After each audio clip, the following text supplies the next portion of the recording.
Abonez vous, Elochain. RVE's Dorer. Et laze unlike, Aidas la chain, said Evalopper. L'histoire de Donaya.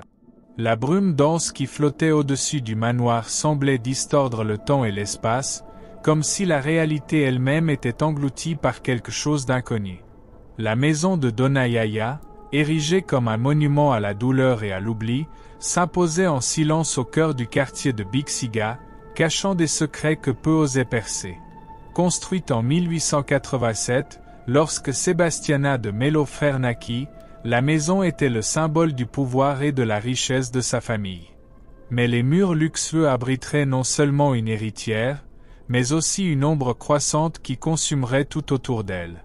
Sebastiana, ou Yaya comme on l'appelait, ne connaissait pas l'obscurité qui l'attendait. Dans sa jeunesse, elle avait été une jeune fille charmante, avec une lueur dans les yeux qui fascinait tout le monde. Cependant, la mort soudaine de ses parents et la perte subséquente de ses frères et sœurs semblaient ébranler les fondements de la réalité pour la jeune Yaya. Au début, le deuil l'avait envahi, mais rapidement, quelque chose de bien plus sinistre commença à se manifester. Les employés de la maison commencèrent à remarquer des comportements étranges. Yaya passait des heures à murmurer seule dans sa chambre, fixant le miroir, comme si quelqu'un l'observait de l'autre côté. Ce qui avait commencé comme des chuchotements incohérents s'était rapidement transformé en cris terrifiants pendant la nuit. Des cris qui résonnaient dans le manoir, pénétrant les esprits de tous ceux qui y travaillaient, comme une mélodie sinistre de désespoir. C'était comme si la maison elle-même réagissait à sa douleur, se nourrissant de son souffrance croissante. Peu à peu, la jeune femme s'isolait. Elle évitait la lumière du soleil, préférant errer dans les pièces sombres et froides, murmurant des mots incompréhensibles. La nuit, les serviteurs juraient entendre une seconde voix, plus grave et froide, répondant aux murmures de Yaya. Mais personne n'osait l'affronter. Ses yeux, autrefois vifs et curieux, reflétaient maintenant quelque chose de profond, une obscurité que personne ne pouvait comprendre. Les années passèrent, et le comportement de Yaya ne fit qu'empirer. Les médecins appelés pour examiner son état parlaient de troubles mentaux, quelque chose que la science de l'époque peinait à comprendre. Pourtant, il y avait quelque chose dans la maison, quelque chose dans la présence même de Yaya, qui faisait frissonner les visiteurs. Ce n'était pas seulement une maladie, c'était comme si des forces anciennes, cachées dans les ombres du monde, s'étaient approchées d'elle. Les décès dans la famille Frère ne cessèrent pas. 2 autres proches succombèrent à d'étranges accidents, et des chuchotements commencèrent à pointer la jeune héritière. Certains disaient qu'elle apportait avec elle une malédiction, d'autres, plus audacieux, croyaient qu'elle avait fait un pacte sinistre avec l'au-delà. La vérité, cependant, était bien pire. Une nuit, pendant l'une des tempêtes les plus violentes que Sao Paulo ait jamais connues, des cris encore plus intenses que d'habitude résonnèrent dans le manoir. Les tonnerres semblaient répondre aux hurlements de Yaya, et les éclairs illuminaient les fenêtres de la maison comme si la nature elle-même était en harmonie avec l'horreur qui s'y déroulait. Lorsque les employés coururent vers la chambre de la jeune femme, ils la trouvèrent étendue sur le sol, le corps contorsionné de manière grotesque, les yeux écarquillés et fixés au plafond, comme si elle voyait quelque chose que personne d'autre ne pouvait percevoir. Elle survécut à cette nuit-là, mais ce qui restait de l'ancienne Yaya avait disparu pour toujours. Avec le temps, la famille décida que Yaya devait être maintenue en réclusion, loin des regards du public. Le manoir devint sa prison. Enfermée dans ses appartements, la jeune femme, désormais adulte, passait ses jours et ses nuits en complet isolement. La maison, qui autrefois exhalait la vie et le luxe, était devenue un mausolée de murs froids et de couloirs vides. Peu d'employés osaient y rester longtemps, la peur les consumait. On disait que la maison murmurait la nuit, que des voix anciennes, venant d'un endroit oublié, résonnaient dans les couloirs. Dans les rares moments où elle était vue, Yaya ne semblait plus humaine. Sa peau était pâle comme le marbre, ses yeux enfoncés et sans vie, murmurant toujours des mots dans une langue que personne ne reconnaissait. Lorsque quelques courageux osaient s'approcher d'elle, un rire bas et perturbant s'échappait de ses lèvres, comme si elle partageait un secret avec quelque chose d'invisible au monde extérieur. Rapidement, même les employés les plus fidèles partirent, laissant la maison à l'abandon, avec Yaya et ses fantômes. Mais ceux qui passaient dans la rue la nuit juraient avoir vu la silhouette d'une femme aux fenêtres, toujours observant, comme si elle attendait quelque chose ou quelqu'un.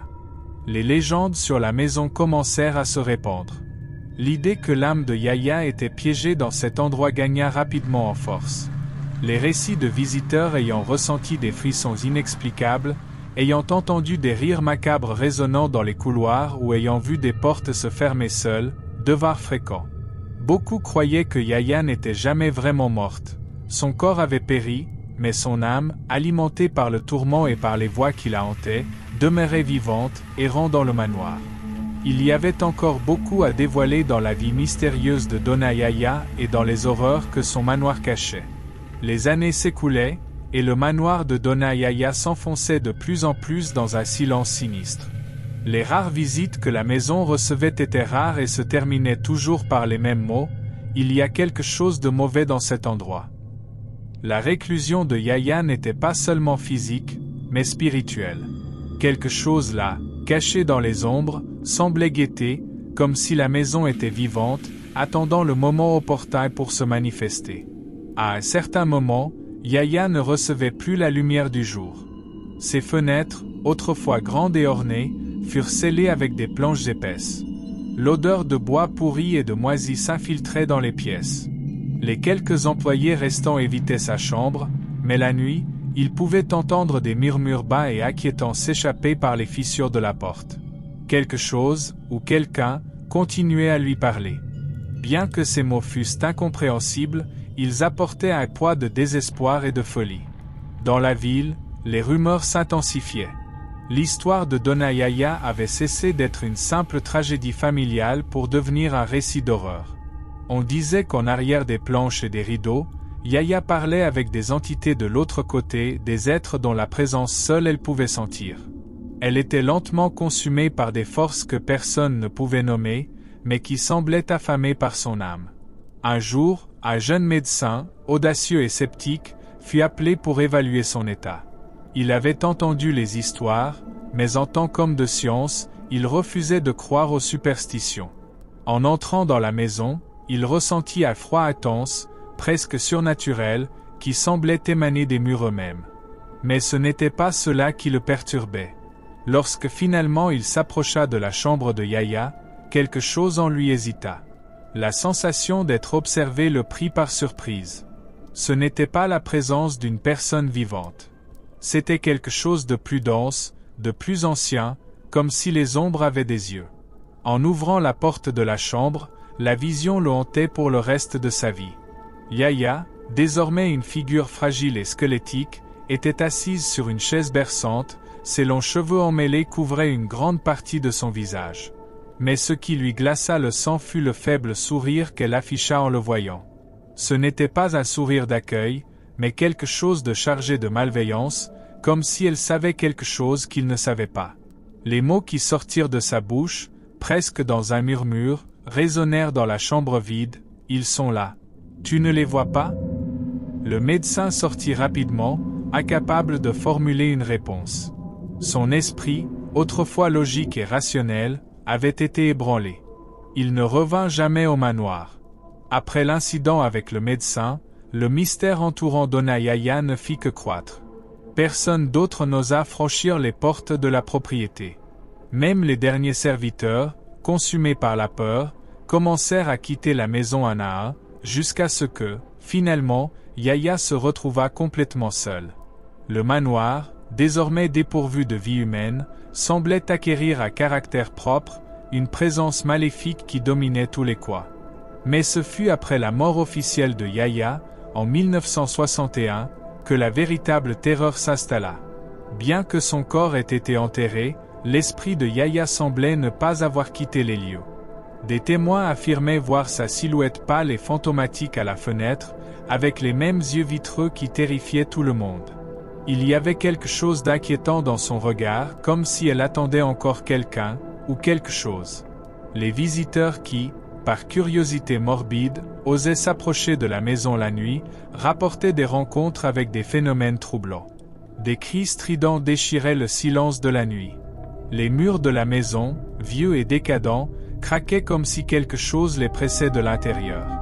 Il y avait des récits de personnes qui, en passant par le portail, ressentaient une main invisible les repousser, comme si l'esprit de Yaya protégeait l'endroit.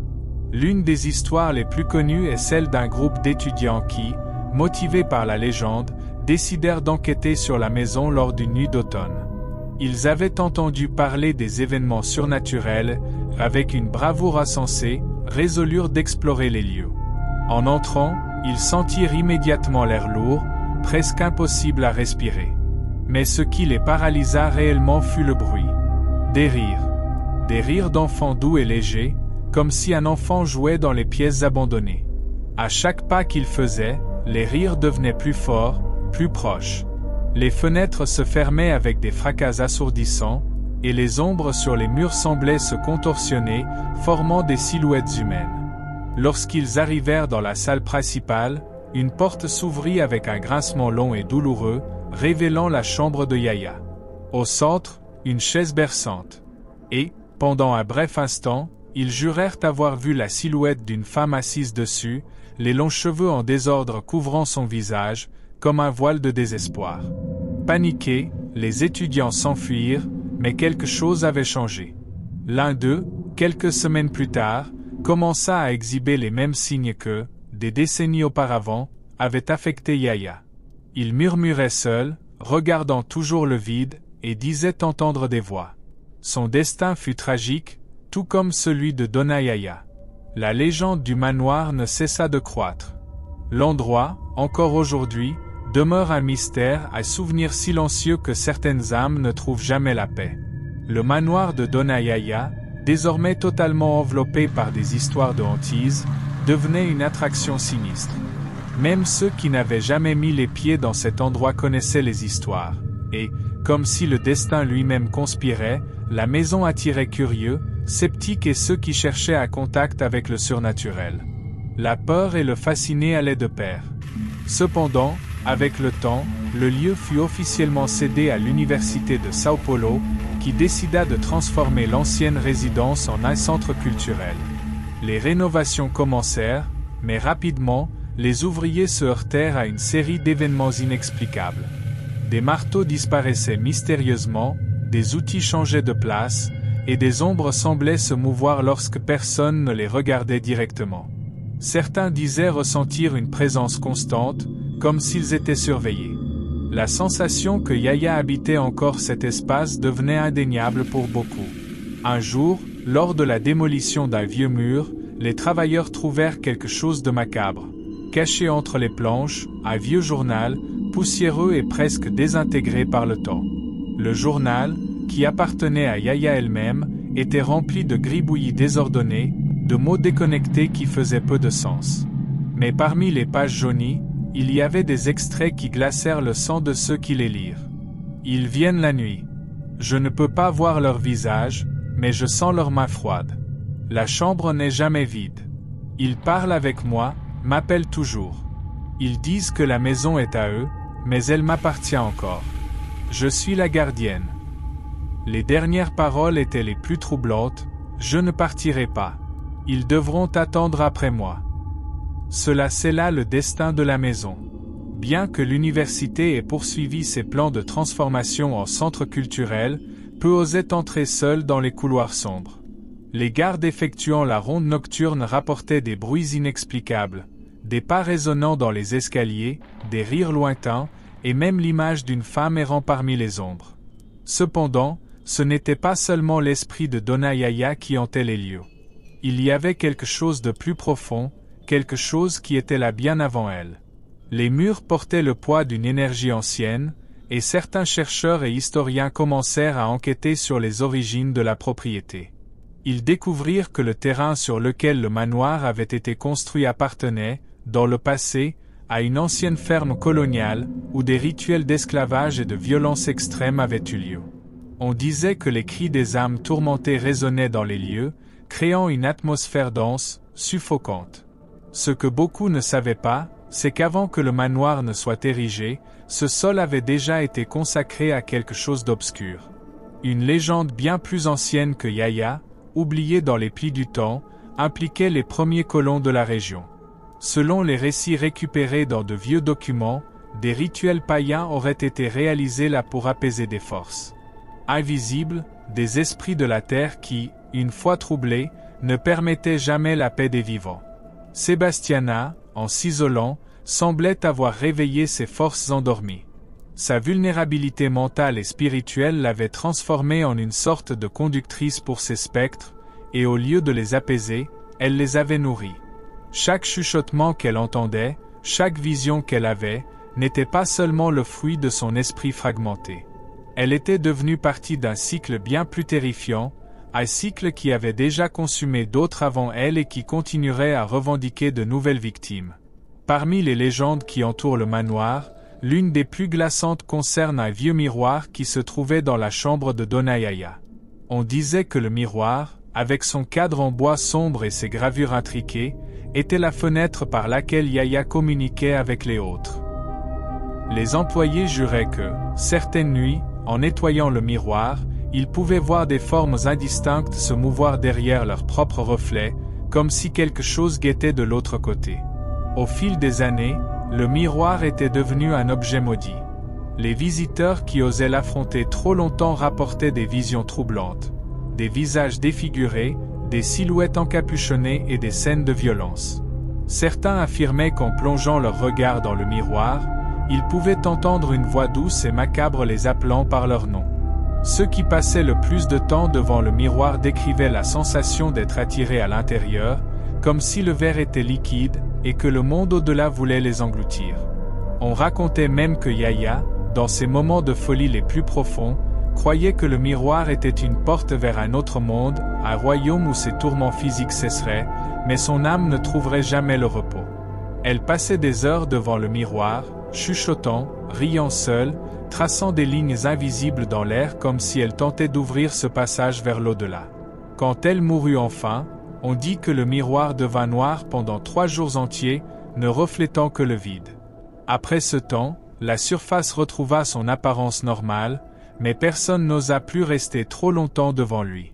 Au fil des ans, la renommée de la maison de Dona Yaya se répandit, attirant non seulement les curieux, mais aussi des enquêteurs paranormaux et des praticiens de l'occulte. Une équipe d'experts décida qu'il était temps d'affronter les mystères entourant la maison. Armés d'équipements d'enregistrement et de caméras haute définition, ils se préparèrent pour une longue nuit de veille. En entrant dans la maison, l'atmosphère les enveloppa immédiatement, comme une brume glaciale semblant descendre des murs. La première heure fut calme, mais la tension augmentait à mesure que l'obscurité devenait plus profonde. Des chuchotements inexplicables commencèrent à résonner, presque comme des échos de conversations passées. Un des membres de l'équipe, une sensitive nommée Anna, commença à sentir une pression sur sa poitrine, comme si quelque chose essayait de communiquer avec elle. Elle s'éloigna alors du groupe et se dirigea vers la chambre de Yaya, où se trouvait le vieux miroir. Avec une lampe de poche à la main et le cœur battant, Anna fit face au reflet. Au début, elle ne vit rien d'autre que son propre visage, mais au fur et à mesure que le temps passait, l'image commença à changer. Elle vit une ombre se former derrière elle, une silhouette sculptée dans les ténèbres, avec des yeux qui semblaient briller comme du charbon enflammé. Sur un coup de tête, Anna tendit la main vers le miroir, comme si elle voulait toucher ce qui était là. À ce moment-là, un cri perçant résonna dans la maison, faisant courir le reste de l'équipe dans sa direction. En entrant dans la chambre, ils trouvèrent Anna paralysée, les yeux fixés sur le miroir. Sa respiration était rapide et haletante, et l'expression sur son visage reflétait une terreur absolue. « Elle est ici !» s'écria Anna, et avant qu'elle puisse expliquer, la lampe de poche qu'elle tenait s'éteignit, plongeant la chambre dans une obscurité totale. Le groupe, terrifié, commença à entendre des rires d'enfants résonner dans l'espace, mêlés à une voix grave disant « Elle n'est plus à vous. Elle est à nous. » La terreur s'empara du groupe. En essayant de fuir la chambre, les portes se fermèrent avec fracas, comme si une force invisible contrôlait la maison. Un à un, ils commencèrent à ressentir un poids insupportable sur leur poitrine, comme si quelque chose drainait leurs énergies. Les lumières des caméras clignotaient, capturant des éclairs d'images que personne ne voulait voir. Des ombres dansaient sur les murs, formant des figures grotesques qui semblaient se nourrir de leur peur. Anna, reprenant momentanément ses esprits, commença à psalmodier une prière ancienne qu'elle connaissait. Les mots sortaient de ses lèvres comme un mantra, chaque syllabe vibrant dans l'air lourd de la salle. Elle sentait que, d'une certaine manière, cela pourrait éloigner la présence sombre. Cependant, la réponse vint sous la forme d'une vague de froid percutante, comme si l'air même était retiré de ses poumons. « Tu ne peux pas nous arrêter », la voix sombre résonna, faisant écho dans les murs de la chambre. « Nous sommes ici depuis avant que tu n'existes, et nous avons faim. » Avec un dernier effort, Anna se dirigea vers le miroir et, dans un acte désespéré, toucha sa surface. Le reflet l'absorba, et en un instant, l'équipe vit une lumière intense illuminer la chambre. Puis, dans un éclair, Anna disparut. Le silence qui suivit fut assourdissant, et le groupe resta paralysé, ne sachant comment réagir. Au moment où les portes s'ouvrirent enfin, ils coururent, sans regarder en arrière, laissant la maison de Dona Yaya avec le cœur battant et le corps gelé. Ce qui était arrivé à Anna resta à jamais dans l'air, un mystère qui résonnerait dans les conversations sur la maison. L'histoire de l'équipe d'enquêteurs se répandit rapidement, ajoutant une nouvelle couche à la légende de Dona Yaya. Ceux qui entendirent ce qui était arrivé devinrent encore plus prudents. La maison, maintenant un monument à l'inconnu, attirait à la fois les curieux et les craintifs. Et à mesure que de plus en plus de personnes commençaient à s'approcher du manoir abandonné, plus d'échos du passé commençaient à ressurgir. Parmi eux se trouvait un jeune homme nommé Lucas, un étudiant en histoire qui avait toujours été fasciné par les histoires de hantise et par la vie tragique de Dona Yaya. Il passait des heures à la bibliothèque de l'université à rechercher des informations sur la maison, sentant qu'il y avait d'une manière ou d'une autre une connexion avec le passé qui devait être déchiffrée. Au cours de ses investigations, Lucas trouva des références à d'anciens rituels qui avaient été réalisés sur la propriété bien avant que Yaya n'y vive. Les archives parlaient de cérémonies pour apaiser les esprits troublés, qui étaient offerts aux dieux ancestraux en échange de protection et de prospérité. Mais les rituels furent interrompus brusquement lorsque le manoir fut construit, provoquant la colère des êtres qui habitaient le sol. Lucas décida qu'il devait se rendre à la maison, non seulement par curiosité, mais pour comprendre le lien entre les esprits du passé et les phénomènes qui tourmentaient encore la propriété. Il rassembla quelques amis, lors d'une nuit de pleine lune, entra dans la maison avec des lampes de poche, des caméras et un cœur plein de courage.